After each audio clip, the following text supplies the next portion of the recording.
ओम अज्ञानतिमिरान्धस्य ज्ञानाञ्जनशलाकया चक्षुरुन्मीलितं येन तस्मै श्रीगुरवे नमः एल्लारुम सेर्ந்து श्रीचैतन्यमनोभीष्टं स्थापितं येन भूतले स्वयं रूप कदा मह्यं ददाति स्वपदान्तिकं वन्देऽहं श्रीगुरो श्रीयुतपदकमलं श्रीगुरुन् वैष्णवांश्च श्रीरूपं साग्रजातं सहगणरघुनाथान्वितं तं सजीवं साद्वैतं सावधूतं परिजनसहितं कृष्णचैतन्यदेवं श्रीराधाकृष्णपादान् सहगणललिता श्रीविशाखान्वितांश्च हे कृष्णकरुणा सिन्धो दीनबन्धो जगत्पते गोपेश गोपिकान्त राधाकान्त नमोऽस्तुते तप्तकाञ्चन गौराङ्गी राधे वृन्दावनेश्वरी वृषभानुसुते देवी प्रणमामि हरिप्रिये वाञ्छाकल्पतरुभ्यश्च कृपा सिन्धुभ्य एव च पतितानां पावनेभ्यो वैष्णवेभ्यो नमो नमः। जय श्री कृष्ण चैतन्य प्रभु नित्यानंद श्री अद्वैत गदाधर श्रीवासादि गौर भक्तवृंद।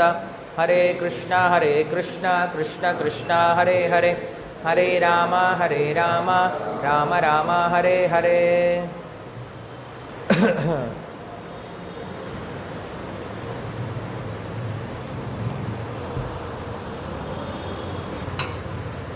ஓகே, இதில் ஒரு ஸ்லோகம்லாம் கொடுத்துருக்கோம். இதெல்லாம் மன யாராவது பார்த்தீங்களா? இல்லை, முன்னாடி பாருங்களேன். பலதேவ வித்யாபூஷனுடைய புக்ஸ்லாம் இங்கே வாங்கலையா? சரி, இந்த ஸ்லோகத்தை நம்ம எப்பயும் தியான ஸ்லோகமாக பகவத்கீதைக்கு சொல்கிறது உண்டு. ஸ்லோகம் எடுத்துக்கோங்க, பார்த்தீங்கன்னா தெரியும்.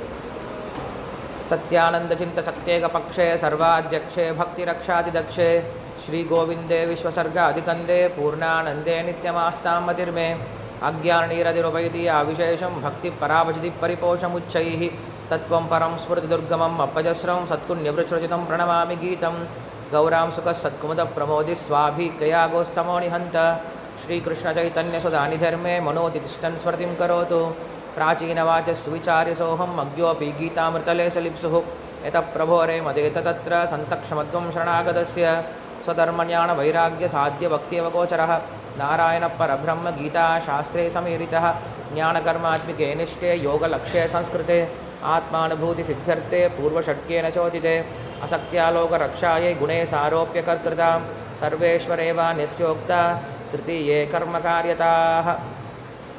हरे कृष्ण। जगदीश प्रभु इन வரலையா? அதான் பாடிட்டு இருக்காரா? எல்லாரும் புக் வாங்கிக்கோங்க. பலதேவ வித்யாபூஷனோட புக் வாங்க. நீங்களும் வாங்கல? நீங்களும் வாங்கல இந்த புக்கு? கிட்ட இருக்கு, இங்கிலீஷ் தான். ட்ரை பண்ணலாம். இங்கிலீஷ் இங்கிலீஷாக ஃபாலோ பண்ணுறதுக்கு அது ஈஸியாக இருக்கும். உங்ககிட்ட இருக்கா? வாங்கிட்டால் பெட்டராக இருக்கும். ஸ்டால்லே இருக்குது, நம்ம ஸ்டால்லே இருக்கும். ஸ்டால்லே கேட்டு வாங்கிக்கலாம் நீங்கள். சரி, நாம் போன வாரம் அர்ஜுனுடைய ஒரு கேள்வி, முக்கியமான கேள்வியை பற்றி பார்த்துருந்தோம் இல்லையா? 36 ஸ்லோகத்தை பற்றி பார்த்துருந்தோம். அதில் அர்ஜுனன் கேட்கக்கூடிய கேள்வி என்ன, அந்த கேள்விக்கான காரணம் என்ன. நாம் எந்த கேள்வி கேட்குறோம் அப்படின்னாலும் அந்த கேள்விக்கான ஒரு காரணம் இருந்தால் தான் கேள்வி கேட்போம். காரணமே இல்லாமல் என்ன பண்ண மாட்டோம், கேள்வியே கேட்க போகிறது கிடையாது. இப்போ விஜய் என்ன பண்ணான்னா, திடீர்னு காரணமே இல்லாமல் ஒரு கேள்வி கேட்டான். வரமகாலட்சுமி சில்க்ஸ் கடைக்கு போயிருந்தோம். அங்கே கேள்வி கேட்குறான், இந்த சாரியெல்லாம் எங்கேருந்து வருது, இவங்களே நெய்வாங்களா இல்லை வெளியிலேருந்து எங்கேயாவது இம்போர்ட் பண்ணுவாங்களா அப்படின்னு கேள்வி கேட்டான். அந்த கேள்வி நமக்கு என்ன கிடையாது, சம்மந்தமே இல்லை. இந்த மாதிரி நிறைய பேர் என்ன பண்ணுவாங்க அப்படின்னா, கேள்வி கேட்போம், ஆனால் அந்த கேள்வி சைல்டிஷாக இருக்கும். அந்த கேள்விக்கு நம்ம என்ன பண்ண மாட்டோம், பொதுவாக பதில் சொல்ல மாட்டோம், போடான்னு சொல்லிடுவோம். பட் எந்த கேள்வி ரிலவெண்ட்டாக இருக்கும், ரிலவெண்ட் அப்படின்னா என்ன அர்த்தம், எதை நம்ம ப்ராக்டிக்கலாக அப்ளை பண்ண போகிறோமோ அந்த கேள்வி தான் கேட்கணும். அது இல்லாமல் சம்மந்தமே இல்லாமல் கேள்வி கேட்டு பிரயோஜனமே கிடையாது. இப்போ சம்மந்தமே இல்லாமல் நியூஸ்லாம் பரவிட்டு இருக்குல்ல. இப்போ ஒரு ஃப்ளைட் ஆக்சிடென்ட் நடந்துச்சு. ஃப்ளைட் ஆக்சிடென்ட் நடந்தது, அது ரொம்ப துக்ககரமான விஷயம். உடனே என்ன பண்ணிட்டாங்க, அதை நிறைய பேர் தப்பாக யூஸ் பண்ண ஆரம்பிச்சிட்டாங்க. பகவத்கீதை மட்டும் எரியலை, அது லட்டு கோபால் மட்டும் இருக்குது, அதுக்கப்புறம் ஒருத்தர் பொழைச்சவருக்கு கழுத்தில் துளசி மாலை இருக்குது. ஸோ இப்படியெல்லாம் என்ன பண்ணாங்க, தப்பான பிரச்சாரம் பண்ண ஆரம்பிச்சிட்டாங்க. உண்மையில் அது உண்மையாக இல்லையா நமக்கு தெரியாது. அப்படியே உண்மையாக இருந்தாலுமே கூட அது இந்த சமயத்தில் என்ன பண்ணக்கூடாது, வெளில சொல்லிகிட்டு இருக்கக்கூடாது. தேவையில்லாமல் இது தேவையில்லாத பிரச்சாரத்தில் கொண்டு போய் முடியும். இது வந்து அவப்பிரச்சாரத்திலவே முடியும். மக்கள் ஏற்கனவே ரொம்ப துக்கத்தில் இருக்கும்போது அவங்ககிட்ட கொண்டு போயிட்டு அவன் என்ன உடனே கொஸ்டின் கேட்பான், ஏன் அவன் கிருஷ்ணன் நினச்சிருந்தா அந்த 140 பேரை காப்பாற்றிருக்க மாட்டாரா, அந்த ஒருத்தரை மட்டும் தான் காப்பாற்றணுமா? சின்ன குழந்தைங்களாம் என்ன தப்பு பண்ணாங்க? ஒரு ஃபேமிலி லண்டனுக்கு போகிற ஒரு ஃபேமிலி 3 குழந்தைங்க, சின்ன சின்ன குழந்தைங்க இருக்குது. அவங்க எல்லோரும் எரிஞ்சு போயிட்டான். ஏன் கிருஷ்ணருக்கு அவங்கள பார்த்தா கருணை இல்லையா? துளசி மாலை போட்டால் மட்டும் தான் அவங்க கிருஷ்ணர் காப்பாற்றுவாரா? எங்களுக்கு அப்படிப்பட்ட கிருஷ்ணரே தேவையில்லை. ஏன் கிருஷ்ணர் பகவத்கீதையை காப்பாற்றின கிருஷ்ணர் அந்த மனுஷங்களை காப்பாற்ற முடியாதா? என் புக்கை விட மனுஷங்க ரொம்ப குறைவாக போயிட்டாங்களா அப்படின்ட்டு என்ன பண்ணுவாங்க? தேவையில்லாத கொஷின்ஸ்லாம் வர ஆரம்பிக்கும். அப்போ நம்ம என்ன பண்ணக்கூடாது அப்படின்னா, தேவையில்லாமல் சஞ்சலத்தை உண்டுபடுத்தக்கூடாது சொசைட்டியில். கிருஷ்ணர் தான் சொன்னார் இல்லையா, பகவத்கீதையில் 3rd சாப்டர்ல சொன்னார் இல்லை, என்ன பண்ணுறாங்க? ந புத்தி பேதம் ஜனயேத் அக்ஞானாம் கர்மசங்கினாம் ஜோஷயேத் சர்வ கர்மாணி வித்வான் யுக்த சமாச்சாரன் அப்படின்னு தான் சொன்னார். ந புத்தி பேதம் ஜனயேத், மனுஷனுடைய புத்தி என்ன பண்ணாதீங்க, பேதலிக்காதீங்க. ஏன்னா அக்ஞானம், ஏன்னா அவங்க எப்படி தான் இருப்பாங்க, அக்ஞானத்தில் தான் இருப்பாங்க. அதே போல் கர்மசங்கினாம், கர்மசங்கிகள் அப்படின்னா கர்மத்திலாம் அவங்களுக்கு என்ன இருக்கும், இன்ட்ரெஸ்ட்டே இருக்கும். அப்படி இருக்கவங்ககிட்ட போய் நீங்கள் திடீர்னு போயிட்டு எல்லாத்தையும் விட்டு வந்துடு, இதெல்லாம் மாயை அப்படின்னு சொன்னீங்கன்னா அவங்க ஏற்றுக்க போகிறதே கிடையாது. அவங்க என்ன ரொம்ப இன்னும் டிஸ்டர்ப் தான் ஆவாங்க. அதனால் ஜோஷையே சர்வ கர்மாணி, அவங்கள இன்ஸ்பயர் பண்ணுங்க. எதில் இன்ஸ்பயர் பண்ணுங்கள்? எல்லா விதமான கடமைகளையும் இன்ஸ்பயர் பண்ணுங்கள். பட் எப்படி இன்ஸ்பயர் பண்ணும்? வித்வான் யுக்த சமாச்சாரன், புத்தியோட கடமையை பண்ண வைங்க. அதுதான் நம்ம பண்ண வேண்டியது. நம்ம கடமை நிறுத்த சொல்கிறது நம்முடைய வேலை கிடையாது. ஏன்னா கிருஷ்ணரே கடமையை கொடுத்து தான் அனுப்பிச்சிருக்கார் நம்மக்கிட்ட. சகயஜ்ஞா பிரஜாசிஷ்டுவா புரோவாச்ச பிரஜாபதி அனேன பிரசவிஷத்வம் ஏஷவோ திஷ்ட காமதுக்குன்னு அனுப்புகிறார். கிருஷ்ணன் நம்மளை இந்த உலகத்தில் படைக்கும் போது எப்படி தான் படைச்சிருக்காரு? கடமையோட தான் படைச்சிருக்கார். அந்த கடமையை கட் பண்ணுறதுக்கான வேலை நம்மளுக்கு கிடையாது. கடமையானது தானாக நிற்கணுமே தவிர நம்மால் அது என்ன பண்ண முடியாது, நிறுத்த முடியாது.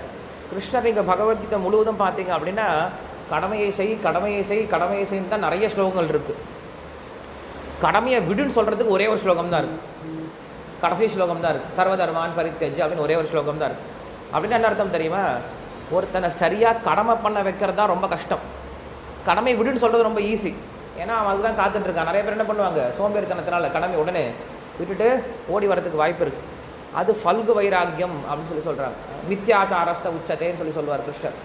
கடமையானது நீ விடக்கூடாது, கடமை உன்னை விட்டு தானாக விலகணும் அப்படிங்கிறதான் விஷயம். சந்நியாசத்தில் நீ பண்ணிக்க முடியாது, சந்நியாசமானது உன்னை தேடி தானாக வரும்.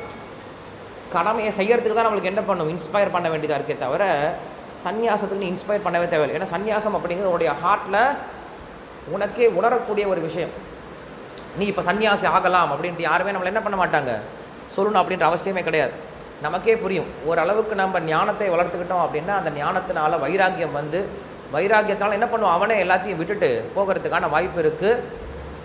ஒருவேளை நம்ம திருதராஷ்டிர மகாராஜனை போல் இருந்தோம் அப்படின்னா ரொம்ப கடுமையான வார்த்தைகள் நம்மளுக்கு தேவைப்படும் சன்னியாசம் வாங்குறதுக்கு, திட்டி அவனை அனுப்புறதுக்கு. பட் பொதுவாக நம்ம அப்படி பார்க்குறது கிடையாது.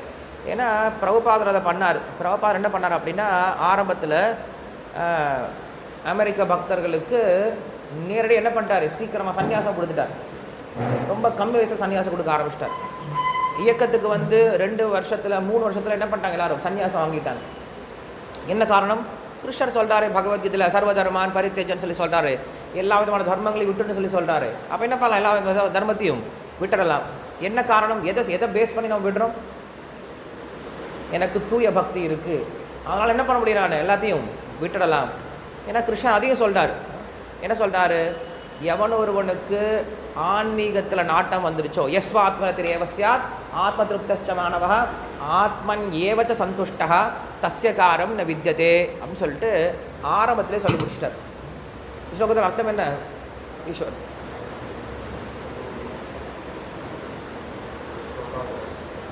ஓகே, நீ சொல்லு விஜய்.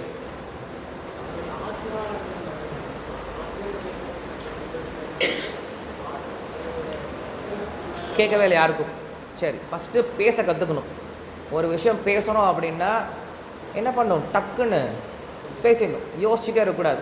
யோசிச்சுட்டு இருந்தால் கான்சன்ட்ரேஷன் போயிடும்.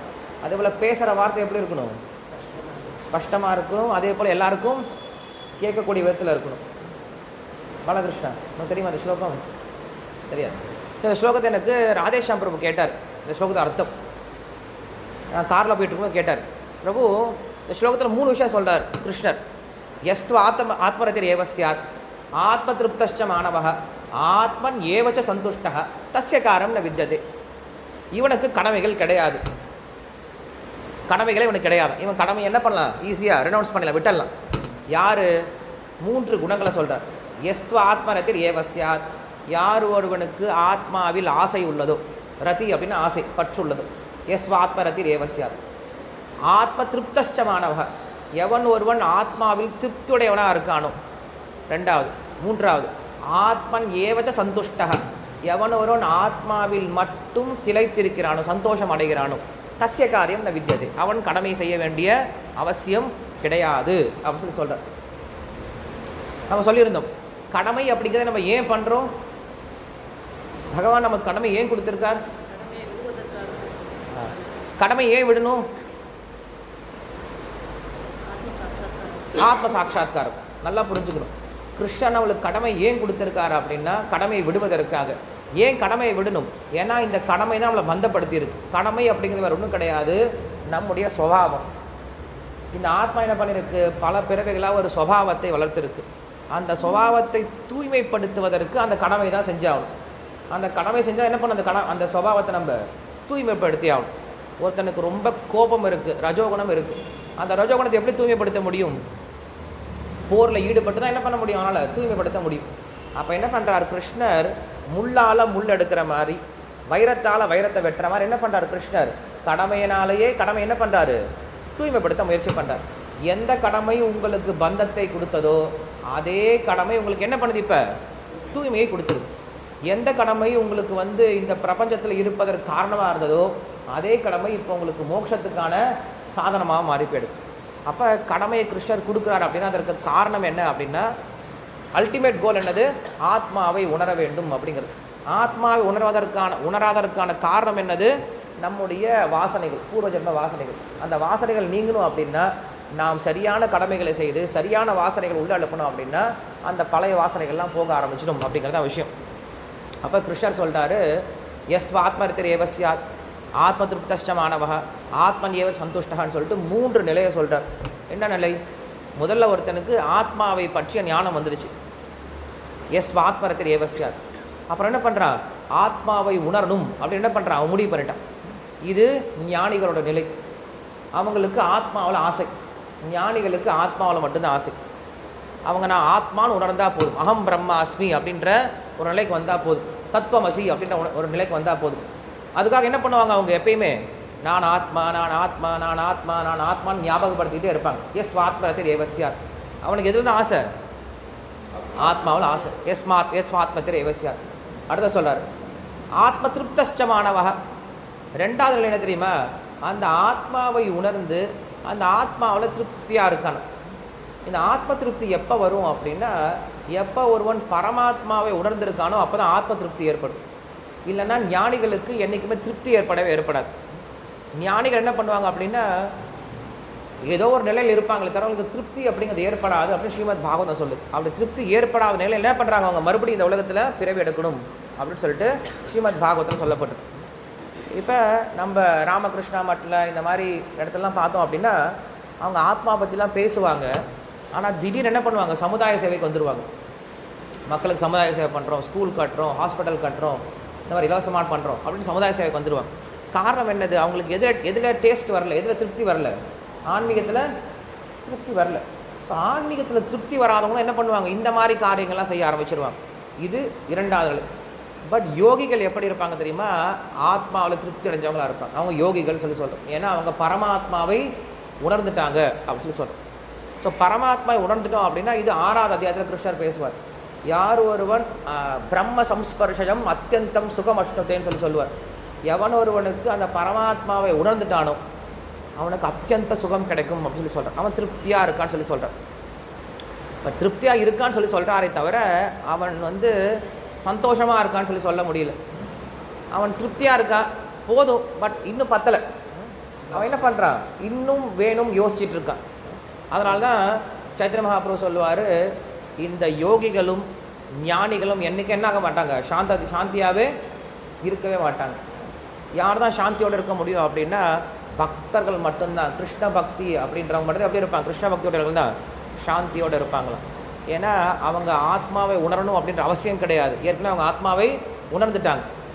அதே போல் அவங்க இனிமேல் திருப்தி அடையணும் அப்படின்ற அவசியமே கிடையாது. ஏன்னா அவங்க கிருஷ்ணனோட இருக்கிறதுனால ஏற்கனவே அவங்க எப்படி தான் இருக்காங்க, திருப்தியான நிலையில் தான் இருக்காங்க.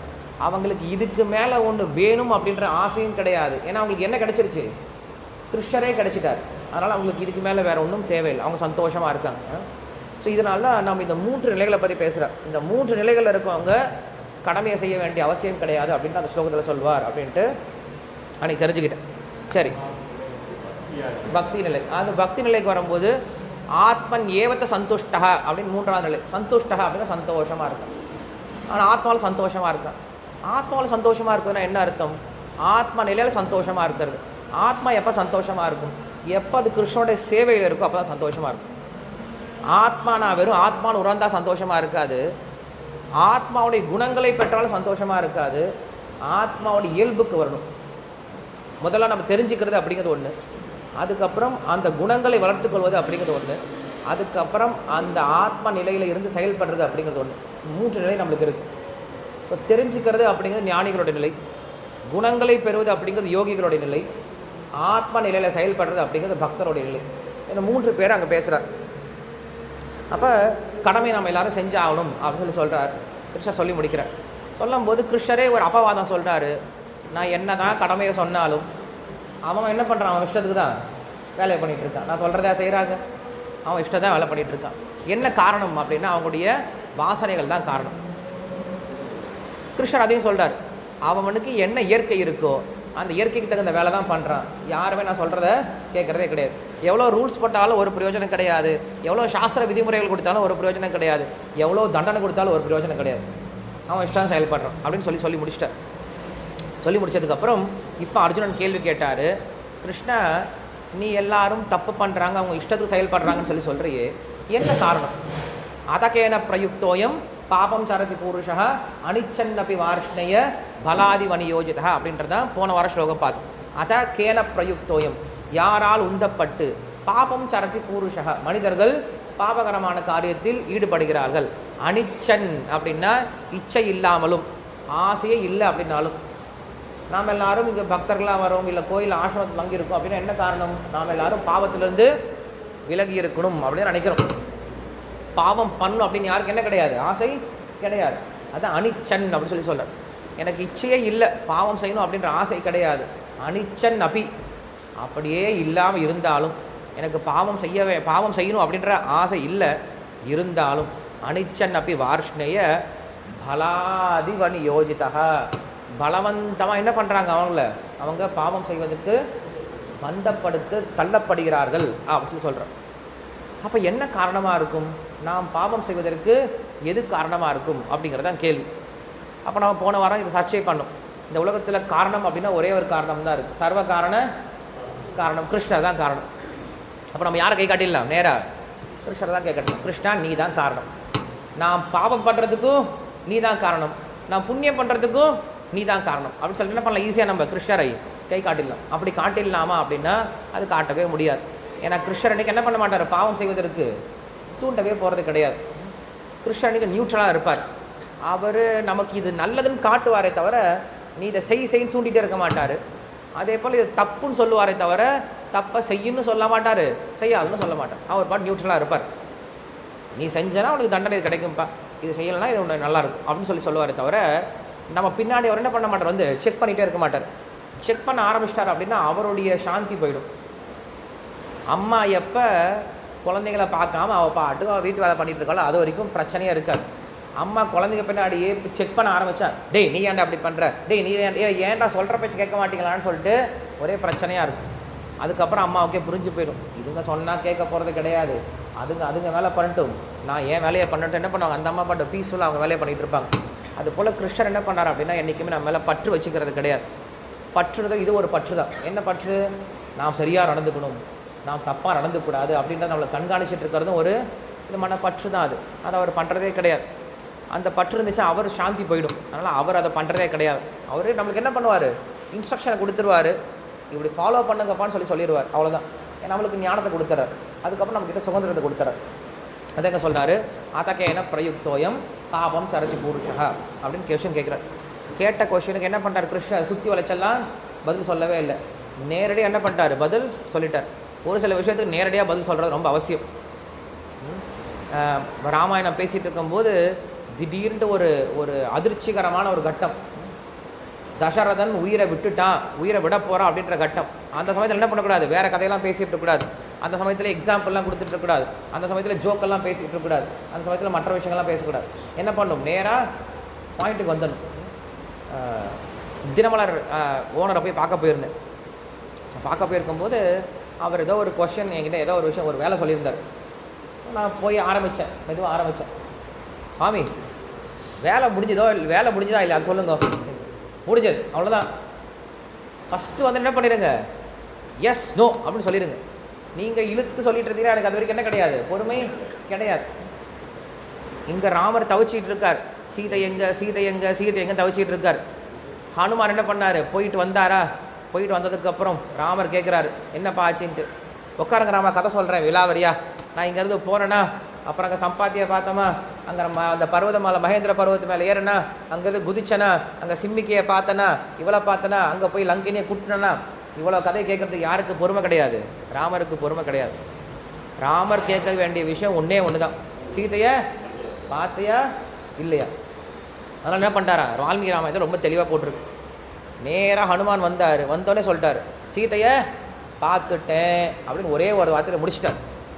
முடிச்சதுக்கப்புறம் அவர் ரொம்ப சந்தோஷமானதுக்கப்புறம் என்ன பண்ணுறாரு, அப்புறம் ஃப்ரெண்ட்ஸ் எல்லாம் வந்துட்டாங்க, வானர கூட்டங்களாக இருக்குல்ல அவங்களாம் வந்துட்டாங்க.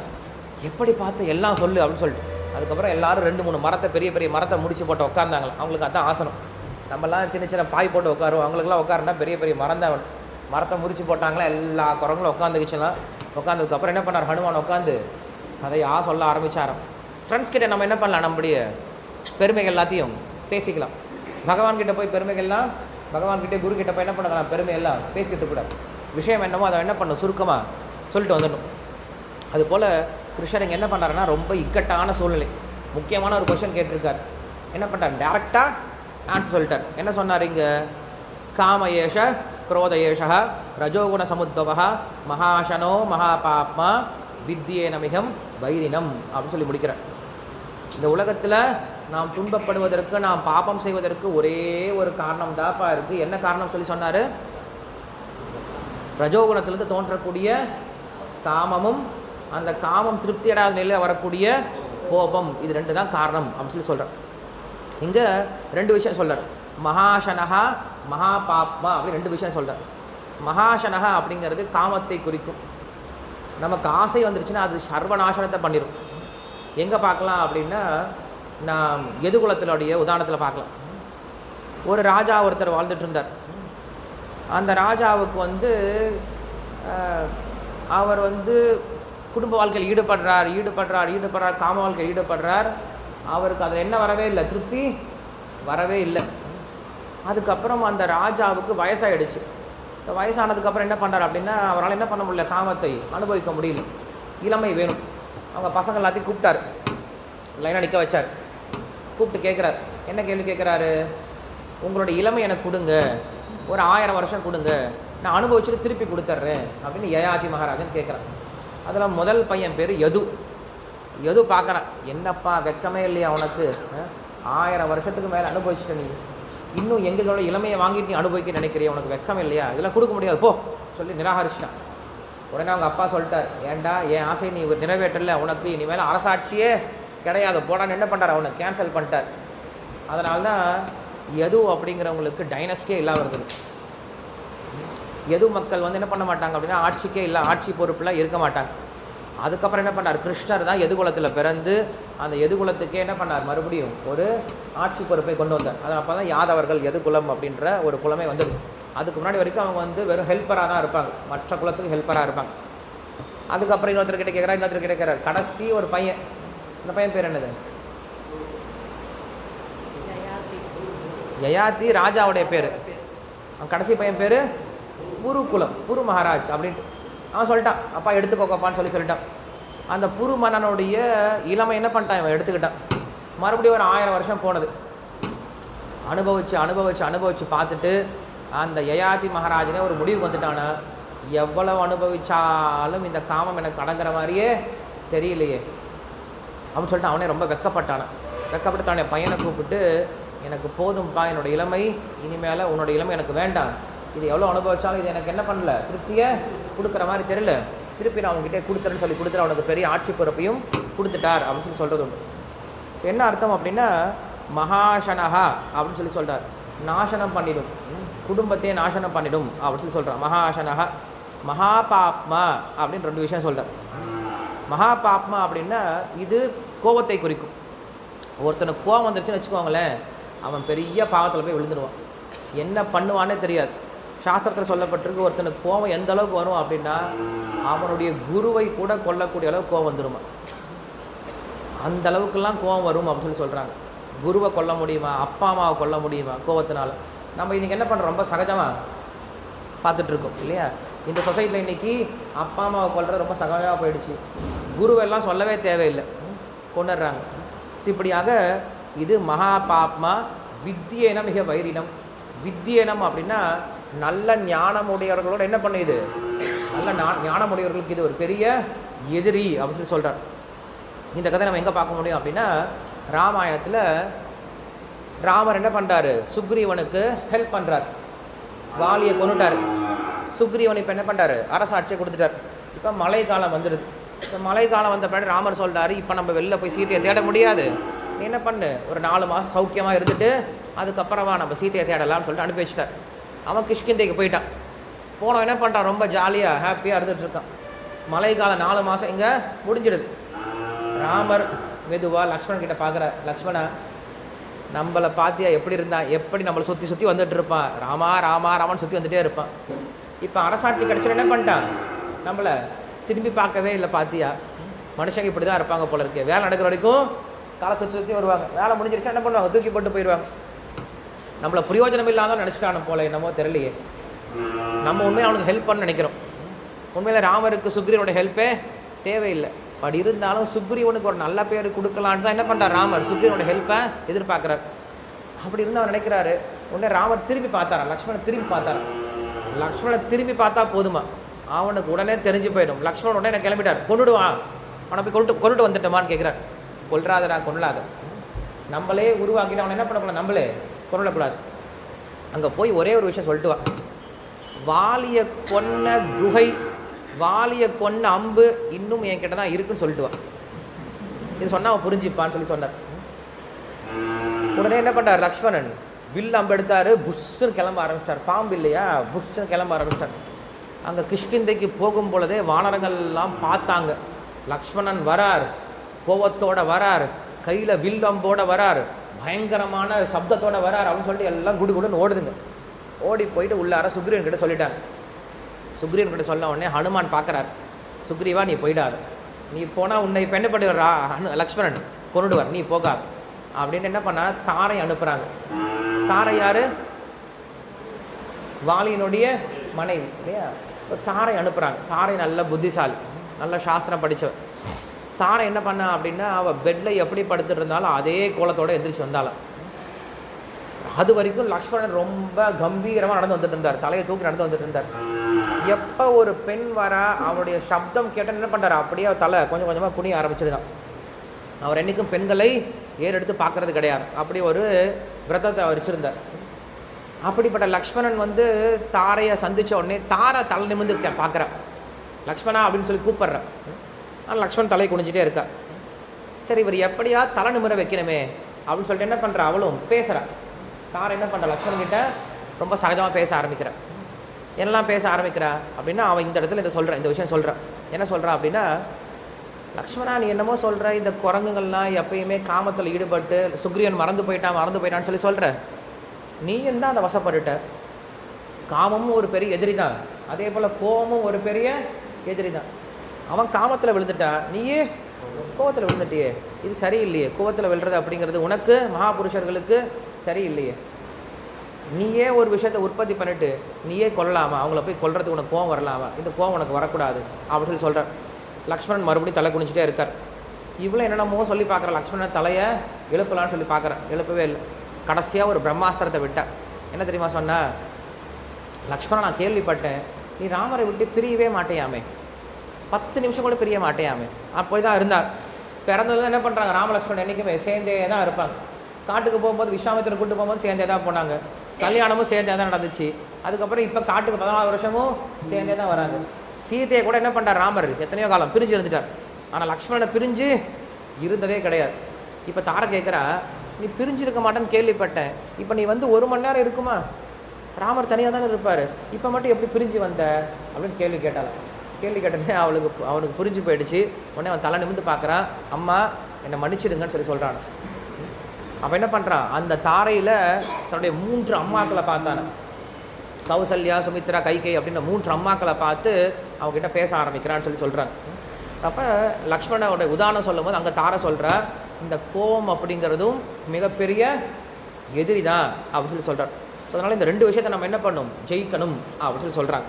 இது நம்ம போன வாரத்திலேயே பார்த்த ஸ்லோகம். நம்ம இன்றைக்கி பார்க்க வேண்டிய அடுத்த ஸ்லோகம் பார்த்தலாம், 38வது ஸ்லோகம் பார்த்தலாம். தூமேனாவ்ரியதே வக்னிர் யதா தர்ஷோ மலேன ச யதோல்பேனோ விருதோ கர்ப்பஸ் ததா தேனேன மாவ்ருதம். Translation: As a fire is covered by smoke, the mirror by dust, or the embryo by the womb, so knowledge is covered by lust. Commentary: Examples of smoke, dust and womb are given to illustrate three stages of kama's influence: slight, medium and intense. The fire covered by smoke is not bright, but is able to perform its function of heating to some degree. The mirror covered by dust cannot receive the reflection because of the disappearance of its clean surface. The embryo covered by the womb cannot stretch its leg, nor can be perceived. In the same way, knowledge covered slightly by kama can grasp something of truth. Knowledge covered moderately, however, cannot grasp the truth. Knowledge intensely covered by kama cannot function and cannot even be perceived as knowledge. சரி, நம்ம என்ன சொல்லிட்டோம், இங்கே காமம் தான் மிகப்பெரிய எதிரி அப்படின்னு சொல்லிட்டோம். இதே கிருஷ்ணர் என்ன பண்ணுவார் அப்படின்னா 7வது அத்தியாயத்தில் சொல்லுவார், தர்மா அவிருத்தோ காமோஸ்மி பரதர்ஷப அப்படின்னு சொல்லுவார். அப்படின்னு என்ன அர்த்தம், தர்மத்திற்கு விரோதமில்லாத காமம் நான் தான் அப்படின்னு கிருஷ்ணர் சொல்லுவார். கிருஷ்ணர் சொல்கிறார் காமம் தான் மிகப்பெரிய எதிரின்னு சொல்லி சொல்கிறார். அதே கிருஷ்ணர் என்ன சொல்கிறார், நான் தான் காமம் அப்படின்னு சொல்கிறார். இப்போ எப்படி புரிஞ்சுக்கிறது அப்படின்னா, எந்த ஒரு காமமானது நம்முடைய ஆத்ம சாட்சா்காரத்தை, நம்முடைய ஆத்மாவுடைய ஞானத்தை மழுங்கடிக்குதோ அந்த காமம் தவறான காமம். எந்த காமமானது ஆத்மாவை உணர்வதற்கோ இல்லை மோட்சத்திற்கோ பக்திக்கு உகந்ததாக இருக்கோ அந்த காமம் சரியான காமம். இங்கே காமம் அப்படிங்கிறது வெறும் ஆண் பெண்ணுடைய சேர்க்கை மட்டும் கிடையாது, ஆசை அப்படின்னு புரிஞ்சுக்கணும். அதனால் ஆசை தான் எல்லா பிரச்சனைக்கும் காரணம். ஆனால் நம்ம ரூப கோஸ்வாமி என்ன தெரியுமா சொல்கிறாரு, ஒருவனுக்கு பக்தியில் முன்னேறணும் அப்படின்னா அவனுக்கு தேவையான முதல் குணமே என்ன தான் சொல்கிறாரு, ஆசையை பற்றி சொல்ல, அவர் பேராசையை பற்றி சொல்கிறார். ஆசையாவது பரவாயில்ல, அவர் பேராசையை பற்றி சொல்கிறார். அதுக்கான ஸ்லோகம் என்னது, ஸ்லோகம் கிருஷ்ண பக்தி ரச பாவிதமதி கிரியதாமதி குதோபி லப்யதே தத்ர லௌல்யமபி மூல்யமேகலம் ஜன்மகோட்டி சுக்ருதிர் ந லப்யதே. பக்தி வைபவம், நம்ம எல்லாம் பக்தி சாஸ்திரி பக்தி வைபவம் பண்ணுறோம், பட் இதெல்லாம் மெயினான ஸ்லோகம் கற்றுக்க வேண்டியது. என்ன சொல்கிறாரு, கிருஷ்ண பக்தி அப்படிங்கிறது கிருஷ்ண பக்தி ரச பாவிதமதி கிரியதாமதி குதோபி லப்யதே. எங்கே கிடைச்சாலும் வாங்கிடுங்கப்பா, எதை, கிருஷ்ண பக்தியை. கிருஷ்ண பக்தி அவ்வளோ சீக்கிரம் கிடைச்சிடாது, எங்கே கிடைச்சாலும் அதை என்ன பண்ணுங்க, பர்ச்சேஸ் பண்ணிடுங்க. கிரியதாமதி குதோபி லப்யதே. சரி, அதை வாங்கணும் அப்படின்னா நமக்கு என்ன பண்ணணும், அதுக்கு ஏதாவது விலை கொடுத்து தான். என்ன விலை கொடுத்து வாங்கிறது, தத்ர புண்ணியம் பண்ணால் வாங்கிக்கலாமா கிருஷ்ண பக்தியை, வாங்க முடியாது. சாஸ்திரம் படித்தா வாங்கிக்கலாமா, வாங்க முடியாது. தானங்கள்லாம் பண்ணால் வாங்க முடியுமா, வாங்க முடியாது. எல்லாத்தையும் விட்டுட்டு நான் சன்னியாசம் வாங்கிட்டா வாங்கிக்க முடியாது. இதெல்லாம் அதுக்கு விலையே கிடையாது. ஒரே ஒரு விலை தான் இருக்கான. என்ன விலை இருக்குது அப்படின்னா, தத்ர விஜய் என்ன ஸ்லோகம் சொன்னேன், என்ன வேர்டு சொன்னோம், அது என்ன விலை, தத்ர லௌல்யம் அப்படின்னு சொல்லி சொல்கிறார். லௌல்யம் அப்போ ஏக மூல்யம் அப்படின்னு சொல்லி சொல்கிறார். அங்கே நீங்கள் பண்ண வேண்டியது ஒன்றே ஒன்று தான். ஜென்ம கோடி சுகிருத்தி ந லப்யதே அப்படின்னு சொல்லி சொல்கிறார். நீங்கள் எத்தனை கோடி ஜென்மம் சுகிருத்தி பண்ணாலும் உங்களால் கிருஷ்ண பக்தியை பெற முடியாது. ஒரே ஒரு விலை கொடுத்தா போதுமா. என்ன விலை கொடுத்தா போதும் அப்படின்னா, பேராசை வேணுமா. என்ன பேராசை வேணும்? எனக்கு கிருஷ்ணர் வேணும் அப்படின்ற பேராசை வேணும். அந்த பேராசை இருந்தால் அந்த ஆசைக்காக என்ன பண்ணுறாரு கிருஷ்ணரே நம்மளுக்கு அந்த பக்தியை கொடுக்க ஆரம்பிக்கிறான்னு சொல்லி சொல்கிறார். அப்போ ஆசை தப்பா அப்படின்னா, ஆசை தப்பு கிடையாது. எந்த ஆசை தப்பு? எந்த ஆசையானது கிருஷ்ணரோட சம்பந்தம் இல்லாத ஆசையாக இருக்கோ, எந்த ஆசையானது ஆத்ம ஞானத்திற்கு விரோதமான ஆசையாக இருக்கோ, அந்த ஆசை தான் தப்புன்னு சொல்லி சொல்கிறோம். இப்போ நம்ம சீதையனுடைய அவங்க அப்பாவை பார்க்குறோம். அவங்க அப்பா ஜனக மகாராஜனுக்கு எதுலேயுமே பற்று கிடையாது. தன்னுடைய ராஜாங்கமே எரிஞ்சு போனால் என்ன சொல்லுவார் அவர்? என்னுடைய ராஜாங்கம் எரியல, பகவானுடைய சொத்து அது போயிட்டுருக்கு, நான் என்ன பண்ண முடியும் அப்படின்னு சொல்லிட்டு அவர் பாட்டு உட்காந்து உபன்யாசம் கேட்டுருப்பார். அவருக்கு எதுலேயுமே பற்று இருக்காது. தன்னுடைய சொத்து மேலேயும் அவருக்கு பற்று கிடையாது. ஆனால் அப்படிப்பட்ட ஜனக மகாராஜனை பற்றி சொல்லும்போது ராமாயணத்தில் சொல்கிறாங்க, என்ன பண்ணுறாரு அப்படின்னா தாரவாத்து கொடுக்குறார், கன்னியாதானம் பண்ணுறார். யாரை? சீதையை ராமருக்கு கன்னியாதானம் பண்ணுறார். கன்னியாதானம் பண்ணும்போது எந்த சொல்கிறாரு? இயம் சீதா மம சுதா அப்படின்னு சொல்லி சொல்கிறார். இந்த பொண்ணு சீதை என்னுடைய பொண்ணை வாங்கிக்கோ அப்படின்னு சொல்லி சொல்கிறாங்க. உண்மையில் சீதை யாருடைய பொண்ணே கிடையாது, ஜனகுடைய பொண்ணே கிடையாது. அவர் என்ன பண்ணார்? ஒரு நிலத்துலேருந்து எடுத்து கொடுத்தாரு இல்லையா? தன்னுடைய பொண்ணே இல்லாத சீதையை தன்னுடைய பொண்ணாக கொண்டாடுறாரு. ஆனால் தன்னுடைய ராஜாங்கத்தையே தன்னுடைய ராஜாங்கமாக இல்லைன்னு சொல்லி சொல்கிறார். அப்படின்னு என்ன அர்த்தம்? சீதை அப்படின்றவர் ஸ்ரீ மகாலட்சுமி இல்லையா, பகவானுடைய சக்தி. ஸோ பகவானை தன்னுடைய பகவான் சொல்கிறது ஒன்றும் கஷ்டம் இல்லையா. அதனால என்ன சொல்கிறாங்க? எம்பெருமான்னு சொல்லி சொல்கிறது உண்டு இல்லையா, என்னுடைய பெருமான். அங்கே அந்த இடத்துல மமக்காரத்துக்கு தப்பே கிடையாது, அகங்காரத்தில் தப்பே கிடையாது. நான் கிருஷ்ணருடைய சேவகன் சொல்கிறது அகங்காரப்படுறதுல தப்பே கிடையாது. அந்த அகங்காரம் சரியான அகங்காரம். அதுபோல் இங்கே சொல்கிறாரு, காமம் அப்படிங்கிறது தப்பு கிடையாதுப்பா. எந்த காமமானது நம்முடைய ஞானத்தை கவருதோ, இங்கே அதுதான் இந்த வார்த்தை நம்ம நல்லா கவனிக்கணும். இங்கே அந்த வார்த்தையை சொல்லும் போதே ரொம்ப அழகாக சொல்கிறார்.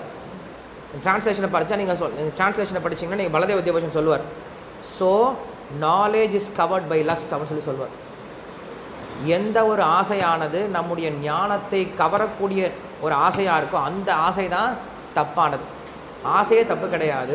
அந்த ஆசை எந்த ஆசை? நம்முடைய கிருஷ்ண பக்தியை. இங்கே ஞானம் அப்படின்னா என்னது? நான் கிருஷ்ணருடைய சேவகன் அப்படின்ற அந்த ஞானத்தை கவருது இல்லையா, அந்த கவர்ச்சி தான் ரொம்ப தப்பான கவர்ச்சின்னு சொல்கிறார். சொல்லி முடிச்சுட்டு அவர் என்ன பண்ணுறார் அப்படின்னா, இங்கே 3 விதமான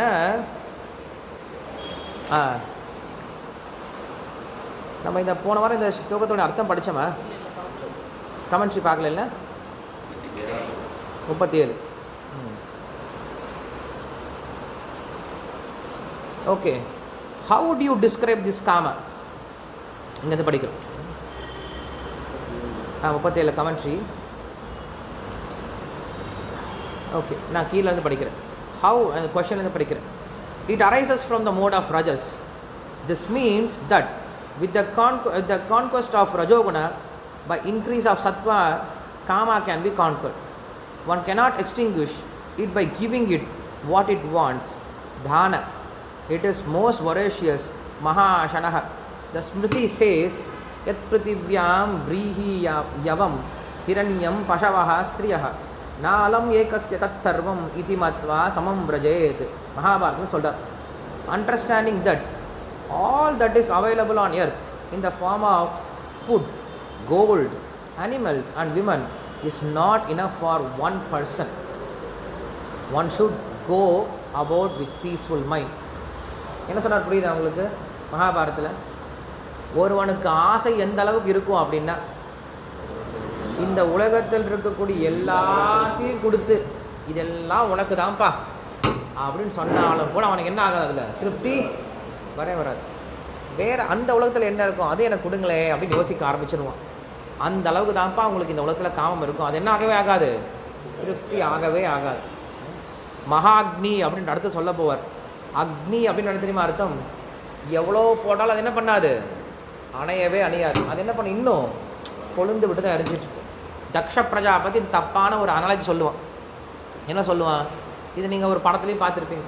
உனக்கு ஆசை வந்துச்சுன்னா என்ன பண்ணுங்க, அந்த ஆசையை நல்லா அதிகமாக திருப்தி பண்ணோம் அப்படின்னா அந்த ஆசையை ஆட்டோமேட்டிக்காக அடங்கி போயிடும் அப்படின்னு சொல்லுவாங்க. அதெல்லாம் அடங்க போகிறது கிடையாது.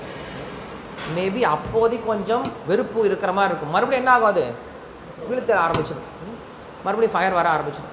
ஸோ அது போல் அவன் சொல்லுவான், ஜக்ஷ பிரஜாபதி சொல்லுவான், உனக்கு காமம் இருக்குது, அந்த காமத்தை நிறைய அனுபவிக்க அனுபவிக்க அனுபவிக்க அனுபவிக்க அதில் என்ன வந்துடும், அவனுக்கு வெறுப்பு வந்துடும் சொல்லி சொல்கிறான். வெறுப்பு வரப்போகிறது கிடையாது.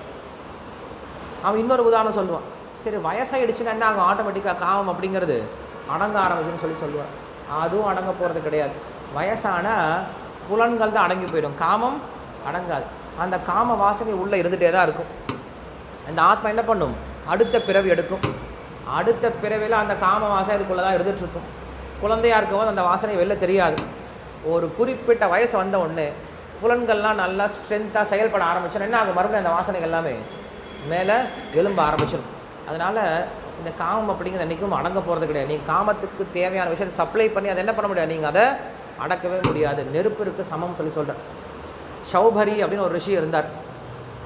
அவர் என்ன பண்ணார் அப்படின்னா, நான் பூமியில் வந்து தவம் பண்ணாதான் எனக்கு வந்து காமத்தினால நான் பாதிக்கப்படுறேன், நான் என்ன பண்ண போகிறேன், இப்போ நான் தண்ணிக்குள்ளே போய் தவம் பண்ண போகிறேன்னு சொல்லிட்டு என்ன பண்ணுறாரு, தண்ணிக்குள்ளே போயிட்டார்.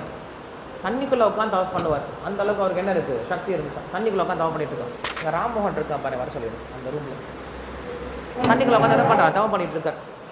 தவம் பண்ணிகிட்டு இருக்கார். ரொம்ப காலம் தவம் பண்ணிகிட்டு இருக்கார். ரொம்ப வருஷம் ஆகிடுச்சு.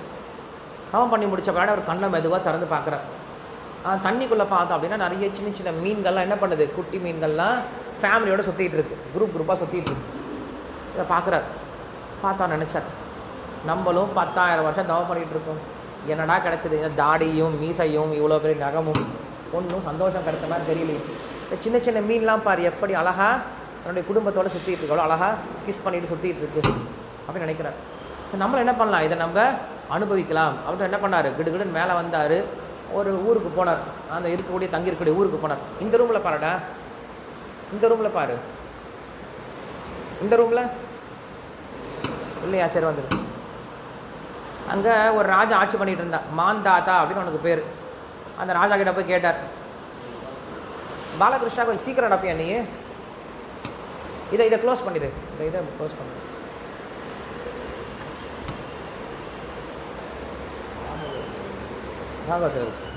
மகாபாரதத்துலேயே வரக்கூடிய கதை தான். ஸோ அதில் வந்து இந்த மாந்தாத்தா அப்படின்ற ராஜா கிட்ட போய் சேர்றாரு. போய் சேர்ந்ததுக்கப்புறம் அந்த ராஜா கிட்ட போய் கேட்குறாரு, சுவாமி எனக்கு ஒரு உதவி வேணும். உதவியே தேவையில்லை, ராஜா கிட்ட போய் நின்னா என்ன பண்ணாங்க, ரிஷிகளுக்கு எல்லாமே தேவையானதை கொடுத்துருவாங்க. அந்த காலத்தில் பிக்ஷை எடுக்கிறது போனோடனே அவங்க என்ன பண்ணாங்க, பிக்ஷை எடுக்க வருவாங்களான்னு காத்துட்டு இருப்பாங்களாம். பிக்ஷை எடுக்க யாராவது வரமாட்டாங்களாம் யோசிச்சுட்டு இருப்பாங்களாம். அப்படி தான் வந்து தியாகராஜ சுவாமி பற்றி சொல்லுவாங்க. தியாகராஜர் கேள்விப்பட்டிருப்பீங்கள, நிறைய பாட்டெல்லாம் பாடியிருக்காரு, திருவையாறில் இருப்பார் இல்லையா. அந்த தியாகராஜ சுவாமி என்ன பண்ணுவாருன்னா, தினமும் காலையில் எழுந்திரிச்சு பிக்ஷைக்காக வெளில வருவாராம். வெளில வரும்போது ரோட்டில் பார்த்தா நிறைய கிரகஸ்தர்கள் காத்துட்ருப்பாங்களாம் கையில் பிக்ஷை கொடுக்கறதுக்காக. யார் நம்மக்கிட்ட இன்றைக்கி வாங்க மாட்டாரா, நம்மக்கிட்ட வாங்க மாட்டாரான்னு காத்துட்ருப்பாங்களாம். அவர் வெளில வருவார், நூற்றுக்கணக்கான பேர் நின்றுருப்பாங்க. வந்து ஒரு 2 பேர்கிட்ட வாங்குவார், 2 கைப்பிடி வாங்குவார், அவ்வளோதான். இன்றைக்கி எனக்கு இது போதுமானதுன்னு முடிவு பண்ணிட்டாரா என்ன பண்ணுவார், திரும்ப வந்துடுவார். அவன் பிக்ஷை போட வந்தவங்களாம் நினைப்பாங்க, நம்மளுக்கு இன்றைக்கி பிக்ஷை கொடுக்கறதுக்கு பாக்கியமே இல்லாமல் போயிடுச்சுன்னு நினைப்பாங்களாம். அப்படிப்பட்டவர் தான் தியாகராஜ சுவாமி. அந்த காலத்தில் பிக்ஷை எடுக்கிறதுக்கு அவ்வளோ மதிப்பு இருந்தது, பிக்ஷை கொடுக்கறதுக்கு எல்லோரும் காத்துட்டு இருந்தாங்க. இன்றைக்கி அதெல்லாம் யாரும் யோசிக்கிறதே கிடையாது. இன்றைக்கெல்லாம் பிக்ஷை கொடுக்குறோம், கிருஷ்ணன் அதையும் பேசுகிறார் பகவத்கீதையில். இன்றைக்கி மனுஷங்க யாருக்கு தெரியுமா பிக்ஷை கொடுக்குறாங்க, சினிமாக்காரங்களுக்கு, நாட்டியக்காரங்களுக்கு, கிரிக்கெட் ஸ்டாருக்கு பிக்ஷை கொடுக்குறாங்க. ஆமாவா இல்லையா? நம்மளே என்ன பண்ணுறோம் அப்படின்னா, வியாபாரத்துலேயே நம்ம என்ன பண்ணுறோம், சினிமா ஸ்டார்ஸை கூப்பிட்டு வந்து அவங்கள போஸ்ட் கொடுக்க வச்சு தான் என்ன பண்ணுறோம், அட்வர்டைஸ்மெண்ட்டே பண்ணுறோம். அவங்க போஸ்ட் கொடுத்துட்டாங்கன்னு நம்மளுக்கு வியாபாரம்னு நினைக்கிறோம். அதே காசை நம்ம என்ன பண்ணுறது கிடையாது, கிருஷ்ணருக்கு கொடுக்கறதுக்கு யோசிப்போம். கோயம்புத்தூரில் இது நடந்தது. கோயம்புத்தூரில் சமீபத்தில் ஒரு பெரிய சில்க் கடை வச்சுருக்கவர், ஒரு டெக்ஸ்டைல் கடை வச்சுருக்கவர். அவர் வந்து நிறைய இதுக்கு முன்னாடி நிறைய அட்வர்டைஸ்மெண்ட்லாம் பண்ணியிருந்தார். இந்த மாதிரி நடிகர்கள்லாம் கூட்டிகிட்டு வந்து அட்வர்டைஸ்மெண்ட்லாம் பண்ணிகிட்டு இருந்தார். ஒரு கட்டத்தில் அவர் முடிவு பண்ணிட்டார், இனிமேல் நான் என்ன பண்ண மாட்டேன், இந்த பணத்தை இவங்க மாதிரி ஆளுங்களுக்கு கொடுக்க மாட்டேன். ஏன்னா அவங்க பணத்தை அவங்க என்ன பண்ண போகிறாங்க, கண்டிப்பாக அவங்க என்ன பக்தியாக பண்ண போகிறாங்க, அவங்க மறுபடியும் பாவகரமான செயல்பாடுகள்லாம் ஈடுபட போகிறாங்க. அப்போ அவங்க பாவம் பண்ணுறது நான் என்ன பண்ணிகிட்ருக்கேன், பணத்தை இங்கேருந்து கொடுத்துட்ருக்கேன், இது தேவையில்லைன்னு சொல்லிட்டு என்ன முடிவு பண்ணிட்டார். முடிவு பண்ணிட்டு அதுக்கப்புறம் அவர் கோஷாலை ஓப்பன் பண்ணார். அவருடைய எல்லா அட்வர்டைஸ்மெண்ட் பணத்தை என்ன பண்ணிட்டார், கோஷாலைக்கு கொடுக்க ஆரம்பிச்சிட்டார். ஆனால் நல்லா வியாபாரம் நடந்துகிட்ருக்கு, இப்போயும் நடந்துகிட்ருக்கு. இதை வந்து எனக்கு ஒரு பிஸ்னஸ் மேன் தான் சொன்னார். ஸோ நாமளும் என்ன பண்ணலாம் அப்படின்னா, நமக்கே இன்னும் அந்த ஸ்ரத்தை வரல, ஒரு நம்பிக்கை வரல. கிருஷ்ணருக்கு கொடுத்தா போதுமானது, நம்ம டான்ஸர் நடிகளுக்கெல்லாம் கொடுக்கணுன்ற அவசியம் கிடையாது. ஏன்னா கிருஷ்ணர் சொல்கிறார், தானத்தில் 3 விதமான தானம் இருக்குன்னு சொல்கிறார்ல. அதில் ரஜோகுணத்தில் கொடுக்கக்கூடிய தானம் என்ன அப்படின்னா இந்த மாதிரி தானம். நடிகளுக்கு, சினிமா ஸ்டார்ஸுக்கு கொடுக்கறது, அட்வர்டைஸ்மெண்ட் கொடுக்கறது எல்லாமே நமக்கு ரஜோகுணத்தில் வரக்கூடிய தானம் அப்படின்னு சொல்கிறார். இதனால் ஒரு பிரயோஜனம் கிடையாதுன்னு சொல்கிறார். அப்போ மாந்தாதா கிட்ட வந்து நிற்கிறார். இன்னொடனே, சுவாமி உங்களுக்கு என்ன வேணும் வாங்கிக்கோங்க அப்படின்னு சொல்லிட்டேன். நான் கல்யாணம் பண்ணணும். கல்யாணமா? மேலே கீழே பார்க்குறான், வயசாகிடுச்சு, இத்தனை வயசாகிடுச்சு, இதுக்கு மேலே கல்யாணம் பண்ண போறியா? சரி, நான் ஒரு நல்ல பொண்ணாக வேணால் பார்த்து சொல்கிறேன். இல்லை எனக்கு பொண்ணு தான் வேணும். கல்யாணம் பண்ணி கொடுக்குறதே பெருசு, அது வந்து நேராக யார்கிட்டே சம்மந்தம் பண்ணிட்டாரு, ராஜாவோட பொண்ணே வந்து சம்மந்தம். அவ்வளோ தைரியம் அன்றைக்கெலாம் அந்த காலத்தில். ஏன்னா ஒன்றும் செய்ய மாட்டாங்க. ஏன்னா அவங்களுக்குலாம் ரிஷிகளுக்கு மேலே அன்றைக்கி அவ்வளவு மதிப்பு இருந்தது. ஏன்னா ரிஷிகளுக்கு அந்தளவுக்கு குவாலிஃபிகேஷன் இருந்தது. ஏன் ரிஷிகளுக்கு குவாலிஃபிகேஷன் இல்லாமல் மதிப்பெல்லாம் இருக்காது. ராஜா பார்த்தா ரிஷி ஏதாவது இல்லைன்னு சொன்னால் சாபம் விட்டுறோன்னு பயம். அப்போ நினச்சான், சரி எப்படியும் பார்க்குறது இப்படி இருக்காரு, நம்ம பொண்ணுங்களே ராமோகன் நம்ம என்ன பண்ணலாம், பொண்ணுங்களுடைய சாய்ஸுக்கே விட்டுடலாம்னு சொல்லிட்டு என்ன பண்ணார் அப்படின்னா விட்டார்.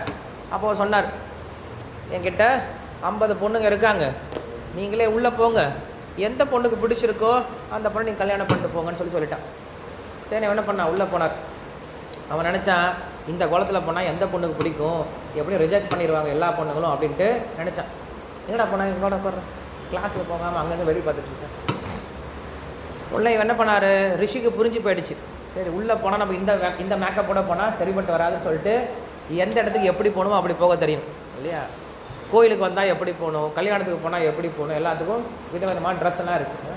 நம்ம எல்லா இடத்துலையும் ஒரே மாதிரி போயிட்டு இருக்கக்கூடாது. அவன் என்ன பண்ணார், உள்ளே போகிறதுக்கு முன்னாடி நல்லா தன்னுடைய யோக சக்தியெல்லாம் தான் ரொம்ப அழகாக மாற்றிக்கிட்டார். வெளில போயிட்டு வந்தீங்களா? சரி, அழகாக உள்ளே போய் மாற்றிட்டு போகிறார். போன உடனே 50 பொண்ணுங்க பார்க்குறாங்க. பார்த்து 50 பொண்ணுங்களுக்கு பிடிச்சி போச்சு. நாங்கள் எல்லாரும் கல்யாணம் பண்ணிக்கிறோன்னு சொல்லிட்டாங்க. ராஜா சரி உங்கள் பாடு, நான் என்ன பண்ணுறேன்னு சொல்லிட்டு கல்யாணம் பண்ணி வச்சுட்டான். கல்யாணம் பண்ணி வச்சு ரொம்ப காலம் ஆகிடுது. ராஜா யோசித்து பார்க்குறான், சரி நம்ம பொண்ணு வீட்டுக்கு போய் பார்த்துட்டு வரலாம். ஒரு பொண்ணை கல்யாணம் பண்ணிக்கிட்டாவே அவன் தவிடு திங்கிறான். இவரும் 50 பேர் கல்யாணம் பண்ணிட்டு போயிருக்காரு, என்ன நிலைமையில் இருக்காரோ தெரியலையே, போய் நம்ம பொண்ணுங்கள் அதையும் பார்த்துட்டு வரலான்னு சொல்லிட்டு ஊருக்கு வராராம். வந்து பார்த்தா முதல் வீட்டுக்கு போகிறார்.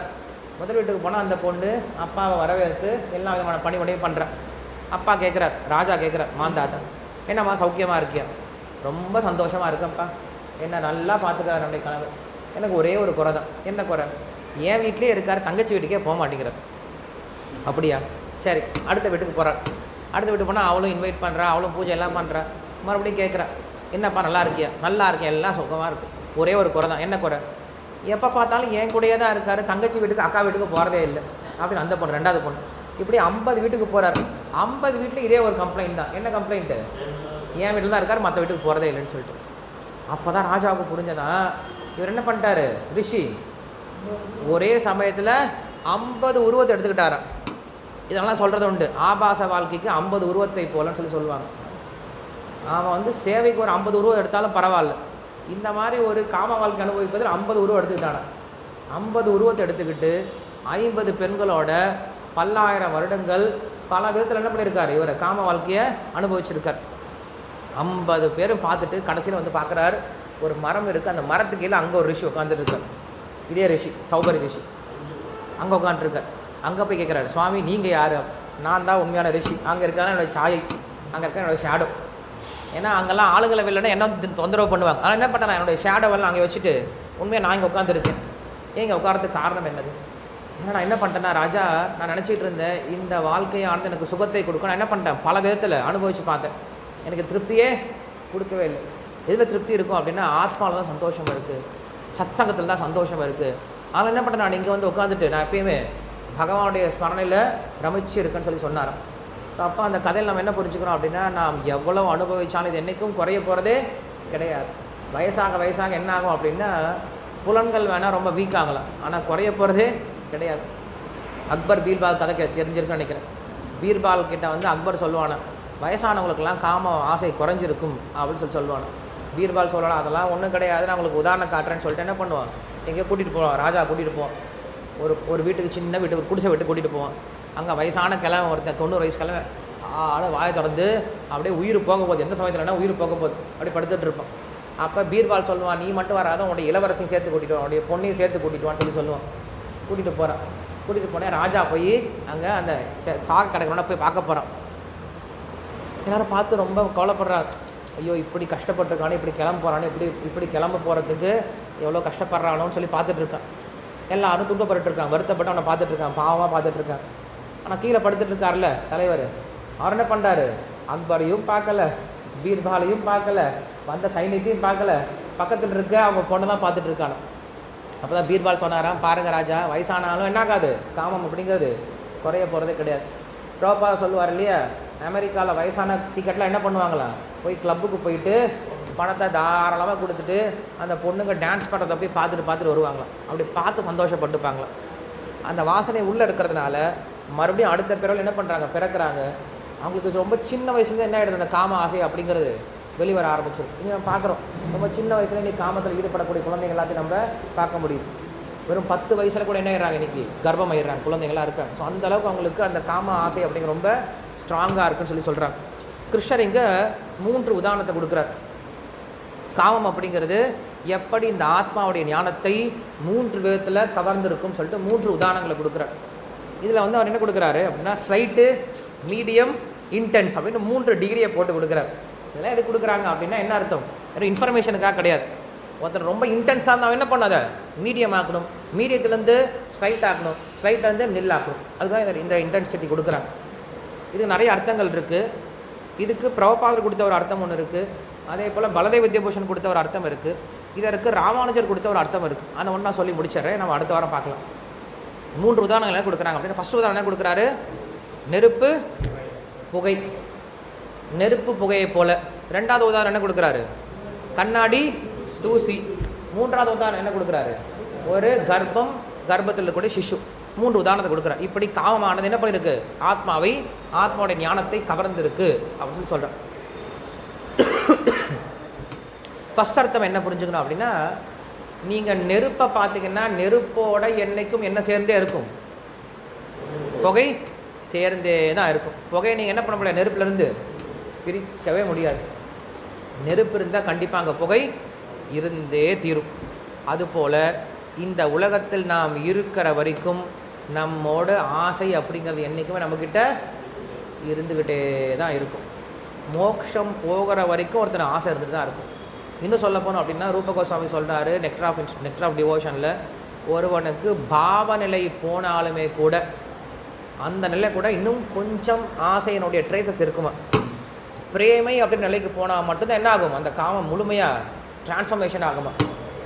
பாவநிலையில் இருந்தவர் யார், பரத மகாராஜோட உதாரணம் பார்க்குறோம். அவர் பாவநிலையில் தான் இருந்தார்.